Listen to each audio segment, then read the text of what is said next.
சுக்கிராச்சாரியாரின் தவம். சஞ்சீவினி மந்திரத்தை அறியும் பொருட்டு சுக்கிராச்சாரியார் சிவனை நோக்கி தவம் செய்ய முடிவு செய்து ஒரு அடர்ந்த வனத்தை தேர்வு செய்து தவம் புரிய ஆரம்பித்தார். இவ்வேளையில் தட்ச பிரஜாபதி அரண்மனையில் சுயம்வரம் விழாவிற்கு மூவுலகத்தில் உள்ள தேவர்களும் ரிஷிகளின் வாரிசுகளும் வருகை புரிந்து சுயம்வர மேடையில் தாட்சாயினியின் வருகைக்காக காத்து கொண்டு இருந்தனர். இந்நிலையில் மணமகள் அறையில் தாட்சாயினி என்ன நிகழுமோ என்று எதுவும் அறியாமல் தன் வாழ்க்கையின் போக்கினை நோக்கி கவலை தேய்ந்த முகத்துடன் காணப்பட்டார்.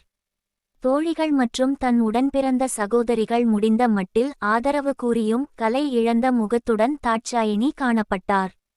தாரகாசுரனால் அனுப்பப்பட்ட மாறு வேடத்தில் வந்த அசுரர்கள் அரண்மனையின் நுழைவு வாயிலில் நுழைந்து வந்தபோது அவர்களின் சுயரூபம் புலனாயிற்று.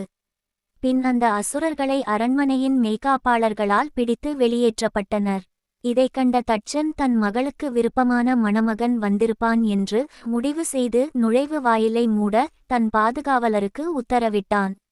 அரசனின் ஆணையை ஏற்று அரண்மனையை சுற்றி உள்ள அனைத்து நுழைவு வாயில்களும் மூடப்பட்டன. இன்னும் தொடரலாம். அடுத்து வருவது தட்சனின் வருகை. இந்த வீடியோ பிடிச்சிருந்தால் லைக் பண்ணுங்க, ஷேர் பண்ணுங்க, கமெண்ட் பண்ணுங்க. மறக்காக இந்த சேனலை சப்ஸ்கிரைப் பண்ணிக்கோங்க. பெல் பட்டனில் ஆல் என்று செலக்ட் செய்து வைத்துக்கொள்ளுங்கள். அப்பதான் நான் அடுத்தடுத்து போடும் வீடியோக்கள் உங்கள் நோட்டிபிகேஷன்ல வரும். நன்றி, வணக்கம்.